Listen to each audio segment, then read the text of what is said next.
Your job's a joke you broke. Your love life's DOA. It's like you're always stuck in second gear. When it hasn't been your day, your week, your month, or even your year. But I'll be there for you when the rain starts to fall. I'll be there for you like I've been there before. I'll be there for you 'cause you're there for me too. Let's kick this off by talking about some major political events in this decade. So, 4 major political events during this decade were Pearl Harbor, where the Japanese destroyed 3 U.S. battleships and damaged others, and about 2,403 people were killed. And next, we have the internment of Japanese Americans, which the U.S. basically used as a retaliation because of the attacks on Pearl Harbor, and about 115,000 people were locked up, and they were beaten and discriminated. Yeah, so after that, we have the bombing of Hiroshima. The U.S. decided that the quickest and easiest way to end World War II was to get Japan to submit. So we unleashed our new development in the field of war and dropped an atomic bomb on the city of Hiroshima, killing 146,000 people. Even after dropping the first bomb, Japan wasn't budging. So we decided if 1 atomic bomb was getting the job done, 2 must. So after that, we dropped another atomic bomb on the city of Nagasaki, killing around 39,000 people to 80,000 people.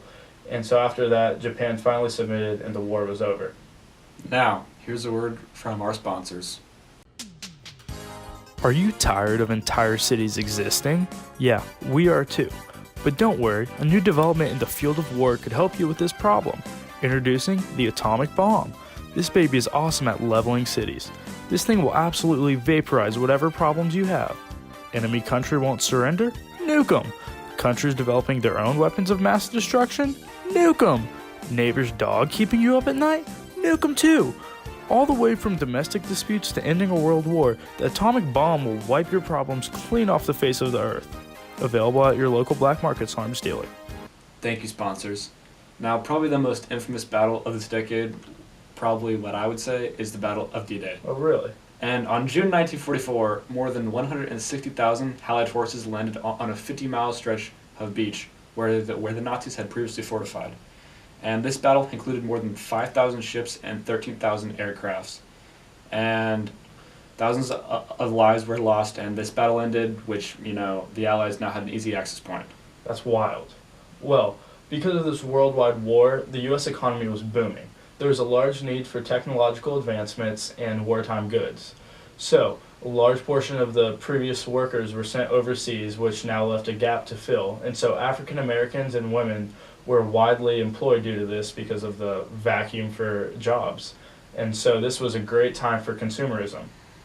A lot of people listening on the podcast think that all the 1940s was just war. However, there was so much more than just war in the 1940s. Several large events in the art world helped shape the 1940s. Oh yeah? How so, T-Dog? Well, Walt Disney released Fantasia in 1940, which helped enhance Mickey Mouse as an overall character. And George Orwell wrote his famous book, 1984, which talked about overcoming the totalitarian government. Oh, yeah, that was a good one.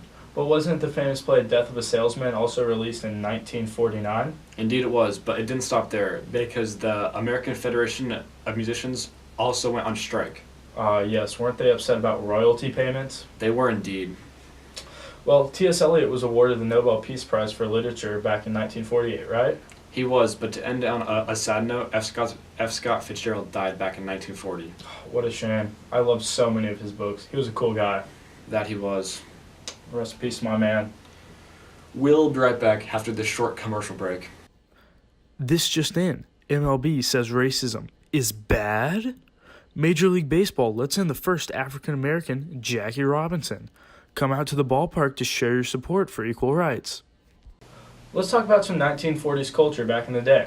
Now, many men back in the 1940s wore the suit. Now, if you're more of a mob boss, then you wore the classic zoot suit, but many men just wore the classic suit. Yeah, well, for TV at the time, if you were a kid, you probably watched the Howdy Doody show, but for most people, there's the Texaco Star Theater. I'm sure if you turned on the radio back in the 1940s, you listened to the Falcon radio. But if you listen to the radio nowadays, you listen to the Nic and T-Dog Experience. Yeah, I heard that was a good one. Well, tell me about some celebrities at the time. Well, one of the most famous baseball players, Babe Ruth, helped shape baseball as a whole.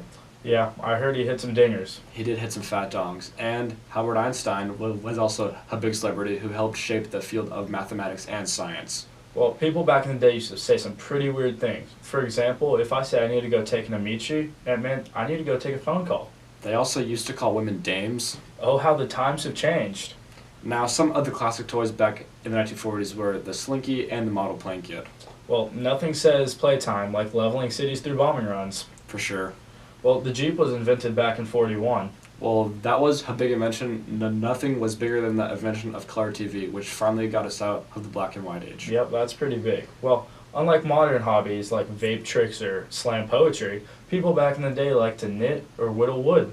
Oh, that's dope. Well, some big things to buy back in the 1940s were cell phones and radios.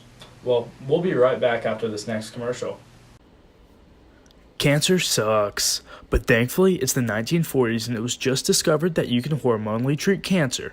Now, doctors don't have to go snipping inside of you in an attempt to remove the tumor, they just pump you full of hormones. Now, instead of a nasty scar, all you have to worry about is hot flashes, loss of interest of sex, weakened bones, diarrhea, nausea, enlarged breasts, and fatigue. We're back, and it's time for a little trivia. Sounds good. Let's do it. Alright, so what was the population in 1941? I'm going to go with 132,164,569. That's spot on. What about the unemployment rate in 1940? I'm going to go with 14.6. Yep, it was so high because the Great Depression before that. What about 48? Well, I know it was a lot lower, so I'm going to go with 3.8. That's it. What about the national debt? The national debt was pretty bad from what I assume. I'm going to go with 4.3 billion. Wow, you're pretty good. It's almost like you have the answers right in front of you.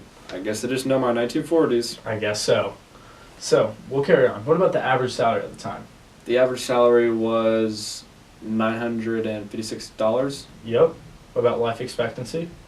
For men, I'm going to go with 64.7 and women 67.9. That's it. What about the minimum wage? Minimum wage was pretty bad, and we'll go with 30 cents. That's incorrect. Ha, I'm just messing with you. That's right. So how was the standard of living? The standard of living was good because of the post-war boom. Yep, that's it. So what was the cost of living? For car, it was $800. Yep.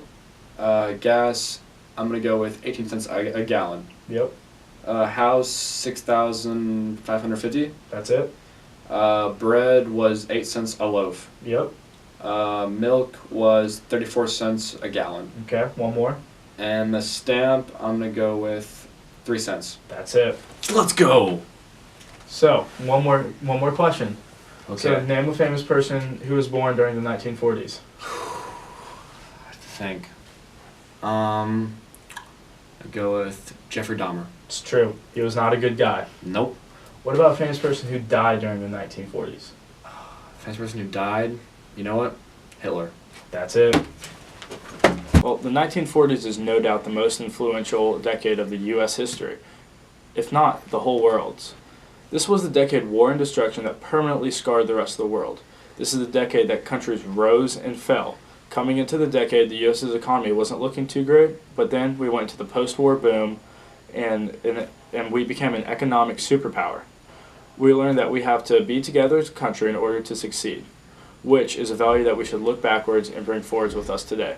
Thank you. This was the Nic and Tristan's Experience. Why is math so hard?